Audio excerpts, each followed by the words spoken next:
दोस्तों नमस्कार, आप सभी का हमारे YouTube चैनल पर स्वागत है। तो हमारे YouTube चैनल पर क्लास 12 की फीस चल रही थी। इसके अंतर्गत हमारा जो पहला चैप्टर होता है विद्युत आवेश तथा क्षेत्र चल रहा था, जिसमें अभी तक हम लोगों ने लेक्चर नंबर 4 तक डिस्कस कर लिया था और आज हम लोग लेक्चर नंबर 5 डिस्कस करने वाले हैं। तो इस चैप्टर का जो लेक्चर नंबर 5 होने वाला है काफ़ी ज़्यादा महत्वपूर्ण होने वाला है, तो इसलिए आप लोग वीडियो के अंत तक बने रहना सभी चीज़ों को अच्छे तरीके से समझने के लिए। ठीक है, वीडियो में आगे बढ़ने से पहले मैं आपको बताना चाहता हूँ कि अगर आप लोगों को क्लास 12 फीस के लिए टॉपर बैच ज्वाइन करना है तो चार्ज मात्र 100 रुपीज़ है। पूरे साल की तैयारी आपको कराई जाएगी 2024 बोर्ड एग्जाम के लिए मात्र 100 रुपीज़ में, जिसमें आप लोगों को इस प्रकार के नोट्स वगैरह देखने को मिलेंगे, साथ में इंपॉर्टेंट क्वेश्चन आंसर वगैरह भी आपको वहाँ पर देखने को मिल जाएगा। ठीक है, तो इसको भी ज्वाइन करना है। डिस्क्रिप्शन में आपको मेरा व्हाट्सएप नंबर मिल जाएगा, आप लोग मुझसे कॉन्टैक्ट करके ज्वाइन कर सकते हैं। तो और साथ ही मैं आपको बताना चाहता हूँ कि अगर आपने अभी तक लेक्चर नंबर 4 तक नहीं पढ़ा है चैप्टर में तो उसे भी जरूर पढ़ लीजिएगा। उसके बाद फिर आप लोग लेक्चर नंबर 5 को पढ़िएगा। ठीक है, ताकि आप लोगों को सारी चीज़ें चैप्टर की अच्छे से क्लियर होती चली जाए। और मैं आपको बताना चाहता हूँ कि इस चैप्टर में जो ही चीज़ें होती हैं आपके बोर्ड एग्जाम के लिए इंपॉर्टेंट सारी चीज़ें कराई जा रही हैं, किसी भी टॉपिक को छोड़ा नहीं जा रहा है। तो हम लोग सारे टॉपिक को अच्छे तरह से कर रहे हैं। बस आप लोग करना कुछ नहीं, केवल वीडियो को लाइक करना है, चैनल को सब्सक्राइब करना है और लगातार सारे वीडियोस को देखना है, अपनी कॉपी में नोट्स बनाते हुए चलना है। ठीक है, तो चलिए दोस्तों हम वीडियो को शुरू करते हैं। आपका जो लेक्चर नंबर 5 है उसमें हम लोग क्या क्या चीज़ें पढ़ने वाले हैं उसको देखते हैं और सारे चीज़ों को आप लोग को समझना है, तो वीडियो के अंत तक आप लोग बने रहना जरूरी है। ठीक है, तो चलो वीडियो को शुरू करते हैं। 5 में बढ़ने से पहले हम लोग देख लेते हैं कि जो हमारा पिछला लेक्चर था, यानी लेक्चर नंबर 4 में हम लोगों ने विद्युत क्षेत्र पर समाप्त किया था, यानी कि विद्युत क्षेत्र तक हम लोगों ने पढ़ा था। तो उसको मैं एक बार आपको फिर से बता देता हूँ, क्योंकि जो आगे हम लोग चीज़ें पढ़ने वाले हैं उसी से थोड़ी बहुत रिलेटेड है, इसीलिए आपको मैं इसको फिर से बता देता हूँ। आप लोग ध्यान से सुनिएगा। तो यहाँ पर दिया गया विद्युत क्षेत्र, जिसे हम लोग इंग्लिश में कहते हैं इलेक्ट्रिक फील्ड। तो क्या होता है विद्युत क्षेत्र, हम लोग उसको समझते हैं। तो यहाँ पर इसकी परिभाषा दी गई है, किसी आवेश या आवेश समूह के चारों ओर का वह क्षेत्र जिसमें कोई आवेशित कण आने पर वह विद्युत बल का अनुभव करता है, विद्युत क्षेत्र कहलाता है। यही चीज आपको समझनी है। तो इसको किस प्रकार से आप लोग समझेंगे मैं आपको यहाँ पर बता देता हूँ। ठीक है, तो जैसा कि मान लीजिए कोई भी आपके पास इस प्रकार से आवेश है, ठीक है, तो उसके चारों ओर एक ऐसा क्षेत्र होता है जिस क्षेत्र में यदि हम लोग किसी अन्य आवेशित कण को लेकर के आते हैं या फिर किसी अन्य आवेश को लेकर के आते हैं तो उस पर क्या होता है, अगर हम लोग इसके क्षेत्र के अंतर्गत लेकर आएंगे किसी अन्य आवेश को तो उस पर क्या होगा, एक विद्युत बल का अनुभव करेगा, यानी कि जो आपका ये आवेश होगा विद्युत बल का अनुभव करेगा। और यदि ये मान लीजिए जो आपका जो पहला यहाँ पर जो आवेश है, यदि आपका ये धनावेश होगा और ये भी आपका धनावेश होगा तो ये कैसा बल अनुभव करेगा, तो ये आपका प्रतिकर्षण बल अनुभव करेगा। यदि ये आपका प्लस में है, ये आपका माइनस में है, तो ये कैसा बल आपका कह सकते हैं अनुभव करेगा, तो ये आपका आकर्षण बल अनुभव करेगा। ये चीज़ मैं आपको पहले ही बता चुका हूँ, ये चीज़ यहाँ पर भी आपको बता देता हूँ। तो यही आपका विद्युत क्षेत्र होता है। विद्युत क्षेत्र क्या होता है, मैं फिर से रिपीट कर देता हूँ, किसी आवेश के चारों ओर का वह क्षेत्र होता है जिसमें किसी अन्य आवेशित कण को लेकर के आते हैं हम लोग। तो जो आपका आवेशित कण होता है वो विद्युत बल का अनुभव करता है, उसे हम लोग विद्युत क्षेत्र कहते हैं। तो यहाँ पर आप लोग समझ गए होंगे विद्युत क्षेत्र क्या होता है। अब हम लोग बात कर लेते हैं नोट पॉइंट की। जो नोट पॉइंट है काफ़ी ज़्यादा महत्वपूर्ण है और इसी से हम लोग आगे बढ़ने वाले हैं। तो नोट पॉइंट में दिया गया है कि विद्युत क्षेत्र को विद्युत बल रेखाओं के द्वारा प्रदर्शित करते हैं, जो कि बहुत ज़्यादा महत्वपूर्ण चीज़ है। तो उसमें दिया गया है कि विद्युत क्षेत्र को हम लोग विद्युत बल रेखाओं के द्वारा प्रदर्शित करते हैं।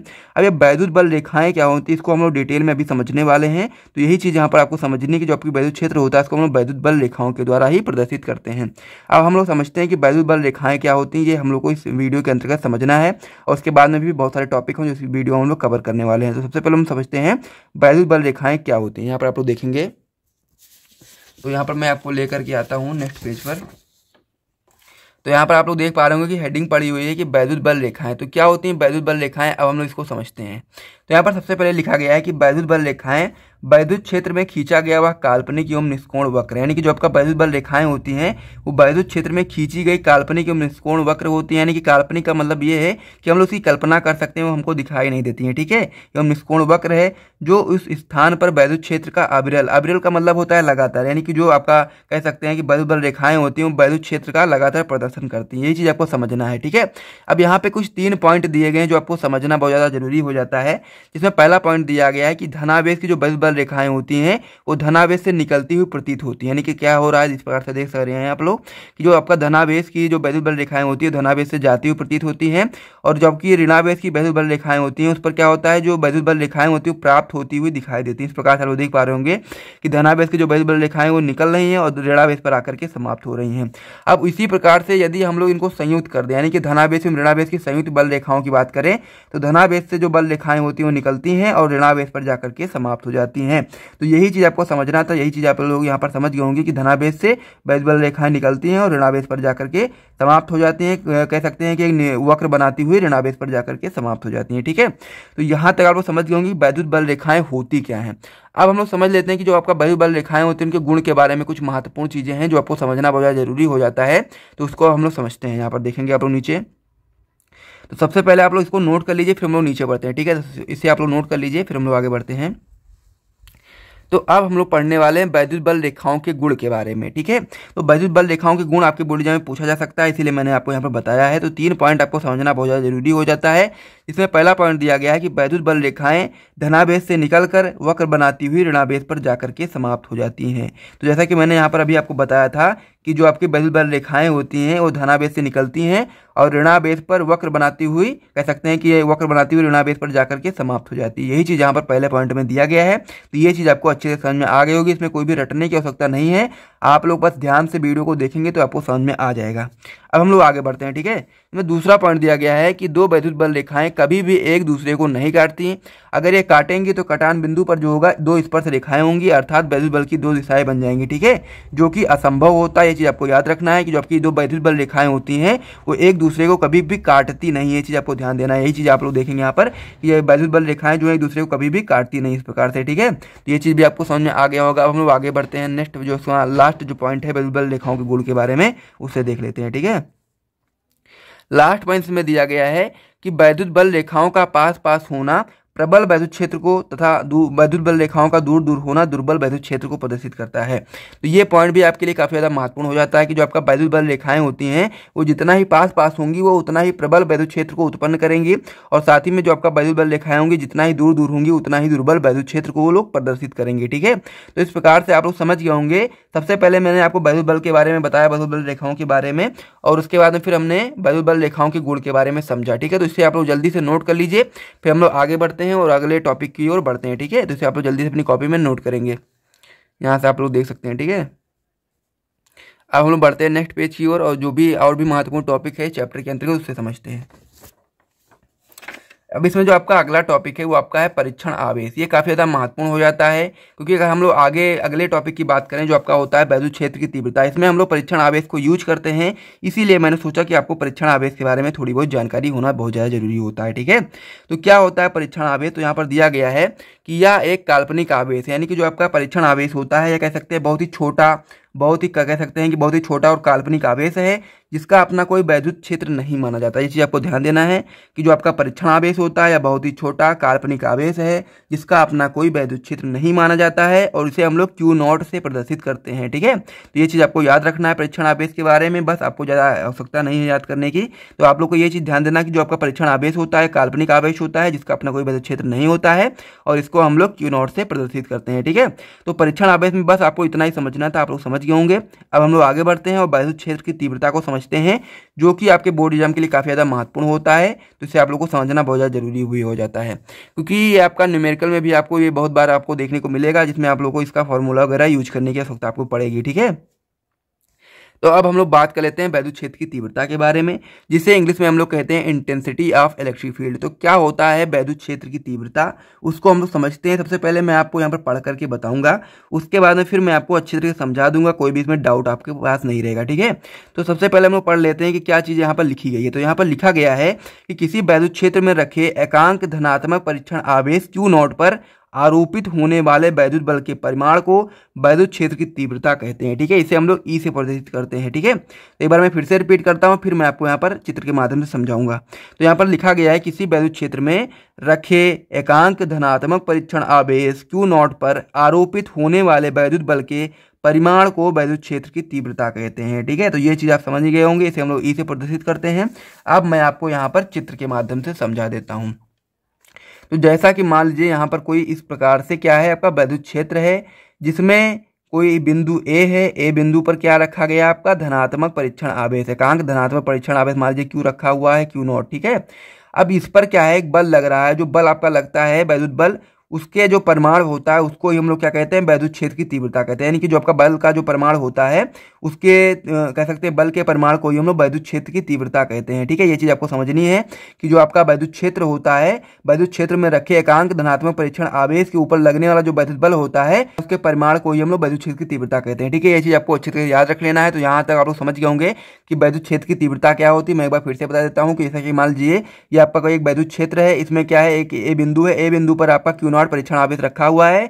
इस पर लगने वाले वैद्युत बल के परिमाण को ही हम लोग वैद्युत क्षेत्र की तीव्रता कहते हैं। आप लोग समझ गए होंगे, तो आप लोग जल्दी से अपनी कॉपी में नोट कर लीजिए, ठीक है।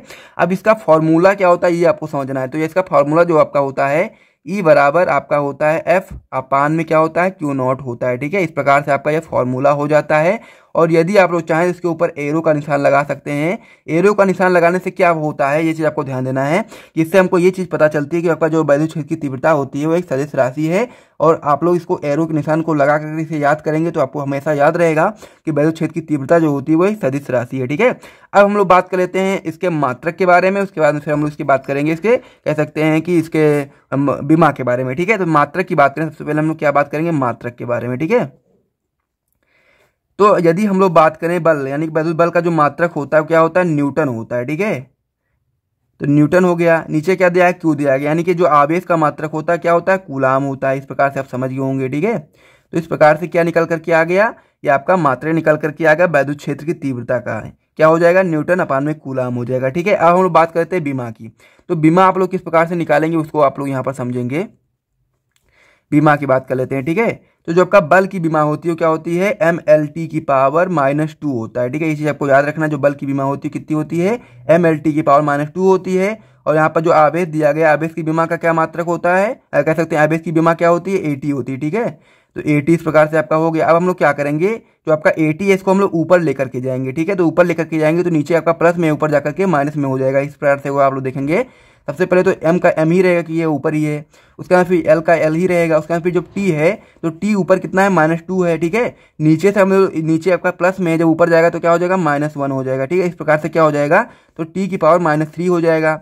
ए आपका नीचे प्लस में ऊपर जाएगा तो माइनस में हो जाएगा तो ए की पावर -1। इस प्रकार से आपका बीमा निकल करके आ गया। किसकी बीमा निकल करके आ गई वैद्युत क्षेत्र की तीव्रता की बीमा निकल करके आ गई। तो आई होप मैं उम्मीद करता हूं कि ये टॉपिक आपको बहुत ही अच्छे तरीके से क्लियर हो गया होगा। तो इसे अपनी कॉपी में नोट कर लीजिए। उसके बाद में फिर हम लोग आगे बढ़ते हैं। यहाँ पर सारी चीज़ें लिखी गई हैं, यहाँ पर आप लोग देख करके उसे अपनी कॉपी में नोट कर सकते हैं। फिर हम लोग आगे बढ़ेंगे और अपना जो अगला टॉपिक होता है उसको भी हम लोग समझेंगे, ठीक है। तो जल्दी से इसे अपनी कॉपी में नोट कर दीजिए। हम लोग अगला टॉपिक पढ़ने वाले हैं। जो आपका अगला टॉपिक होने वाला है वो आपका होता है बिंदु आवेश के कारण वैद्युत क्षेत्र की तीव्रता। यह भी काफी ज्यादा महत्वपूर्ण टॉपिक होता है। इसे आप लोगों को अच्छे तरीके से समझना है कि बिंदु आवेश के कारण वैद्युत क्षेत्र की तीव्रता हम लोग किस प्रकार से निकालेंगे, वो आप लोगों को अच्छे तरीके से समझना है। बहुत ही सिंपल सा आप लोग पढ़ेंगे तो आपको अच्छे तरीके से समझ में आ जाएगा, ठीक है। तो यहाँ पर कुछ इस प्रकार से फिगर बना हुआ है जिसको समझने के लिए आपको नीचे जो चीजें लिखी गई हैं उसको पढ़ना है। जैसे जैसे आप पढ़ते जाएंगे आपको ऊपर की सारी चीजें समझ में आ जाएंगी, ठीक है। तो यहाँ पर आप देखेंगे कि माना कि कोई बिंदु आवेश प्लस क्यू यानी कि जो आपका प्लस क्यू है वो कहाँ पर रखा गया है, किसी ऐसे परावैद्युत माध्यम में स्थित है जिसका परावैद्युतांक जो है आपका के है, ठीक है। इससे आर दूरी पर यानी कि प्लस क्यू से आर दूरी पर कोई बिंदु क्या है पी है, यानी कि प्लस क्यू से आर दूरी पे कोई बिंदु आपका पी है। और जहां पर आपका क्यू नॉट परीक्षण आवेश रखा हुआ है, यानी कि यहाँ पर क्या रखा गया है प्लस क्यू नॉट परीक्षण आवेश रखा गया है। इसलिए दोनों आवेशों के बीच लगने वाला वैद्युत बल हम लोग को ज्ञात करना है, ठीक है। तो ये चीज आपको ध्यान देना है। यहाँ पर देखेंगे आप लोग कि माना कि कोई आपका प्लस क्यू आपका आवेश है जो कि आपके परावैद्युत माध्यम में स्थित है, ठीक है, जिसका परावैद्युतांक के है। इससे आर दूरी पर कोई बिंदु पी है जिस पर क्या रखा गया है प्लस क्यू नॉट परीक्षण आवेश रखा गया है, ठीक है। अब दोनों कैसे हैं प्लस प्लस के हैं तो आपका जो वैद्युत बल की जो दिशा होगी वो इस ओर होगी, यानी कि प्रतिकर्षण इस प्रकार से लगेगा तो उसकी दिशा इस ओर होगी, ठीक है। ये चीज आपको याद रखना है। अब इन दोनों आवेशों के बीच लगने वाला वैद्युत बल हम लोग को ज्ञात करना है, जो कि हम लोग अगले पेज पर करने वाले हैं। तो यहाँ तक अपनी कॉपी में आप लोग नोट कर लीजिए। साथ ही में आपको अगर वीडियो पसंद आ रहा है तो वीडियो को लाइक भी करिए और साथ में अपने दोस्तों के साथ शेयर भी करिए, ठीक है। तो हम लोग अगले पेज पर बढ़ते हैं और हम लोग इसको आगे सॉल्व करते हैं। यहाँ पर आप देखेंगे तो अब हम लोग लगाएंगे कूलाम के नियम से, यानी कूलाम के नियम से किस प्रकार से आप लोग फॉर्मूला जानते होंगे। जो कूलाम का नियम होता है उसका जो फॉर्मूला होता है वो आपका हो जाता है कूलाम के नियम से F बराबर 1/4πε0 की। अब के क्यों रखा गया है, क्योंकि आपका जो आवेश है प्लस क्यू वो आपका कहाँ पर रखा गया है परावैद्युत माध्यम में रखा गया है, इसीलिए यहाँ पर के लिखा गया है, ठीक है। तो क्या हो जाएगा F बराबर 1/4πε0 के Q इंटू क्यू नॉट अपान में आर स्क्वायर, यही आपका फॉर्मूला होता है, ठीक है।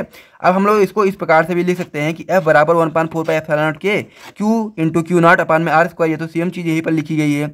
उसके बाद में यदि हम लोग चाहें, ठीक है, यदि हम लोग चाहें तो क्या कर सकते हैं कि जो आपका ये क्यू नॉट है, यानी कि जो आपका ये क्यू नॉट है इसको हम लोग F के बटे में ले आए तो क्या हो जाएगा F बटे क्यू नॉट बराबर 1/4πε0 के क्यू अपान में आर स्क्वायर। ठीक है, तो आप लोगों को ये चीज़ पता होगी। अभी मैंने आपको क्या बताया था, वैद्युत क्षेत्र की तीव्रता का फॉर्मूला। तो आपने देखा था ई बराबर क्या था, ई बराबर एफ अपान में क्यू नॉट था ना। तो यही चीज़ यहाँ पर भी लिखी गई है, एफ बटे में क्या है, क्यू नॉट है। ठीक है, तो क्या हो जाएगा, ये वैद्युत क्षेत्र की तीव्रता हो जाएगा। यहीं पे देख सकते हैं आप लोग कि एफ अपान में क्यू नॉट बराबर क्या हो जाएगा, ई, यानी कि वैद्युत क्षेत्र की तीव्रता हो जाएगा। यानी कि यदि हम लोग चाहें तो एफ अपान में क्यू नॉट की जगह पर हम लोग क्या लिख सकते हैं, ई लिख सकते हैं ना। तो यहाँ पर हम लोग क्या करेंगे, यहाँ पर ये हटा करके हम लोग ई लिख देंगे। तो क्या हो जाएगा आपका, यहाँ पर देखेंगे फॉर्मूला निकल करके आ जाएगा, ई बराबर 1/4 एप्सिलॉन नॉट के क्यू अपान में आर स्क्वायर। ठीक है, ये चीज़ आपको याद रखना है, यही चीज़ आपका फॉर्मूला हो जाता है। अब यदि हम लोग क्या करें, जो आपका आवेश है वायु अथवा निर्वात के लिए जो आपका के का मान होता है क्या होता है, 1 होता है। तो यदि हम लोग के का मान 1 रख देंगे तो आपका जो के होगा ये हट जाएगा। तो क्या हो जाएगा फॉर्मूला आपका, ई बराबर 1/4 एप्सिलॉन नॉट क्यू अपान में आर स्क्वायर। ठीक है, यदि हम लोग चाहें तो यानी कि जो आपका ये लिखा गया है 1/4 एप्सिलॉन नॉट, इसकी जगह पर हम लोग चाहें तो इसको हम लोग इस प्रकार से लिख सकते हैं कि ई बराबर 9 × 10⁹ क्यू अपान में आर स्क्वायर। तो हम लोग इस प्रकार से भी इसे लिख सकते हैं। ठीक है, तो बिंदु आवेश के कारण वैद्युत क्षेत्र की तीव्रता जो फॉर्मूला होता है, सारी चीज़ आपको समझ में आ गई होंगी। तो यहाँ तक अगर आपको वीडियो पसंद आए तो वीडियो को लाइक करिए, साथ में चैनल को भी सब्सक्राइब करिए इसी प्रकार के और भी महत्वपूर्ण वीडियोज़ को जानने के लिए। तो हम लोग मिलते हैं नेक्स्ट वीडियो में, तब तक के लिए जय हिंद।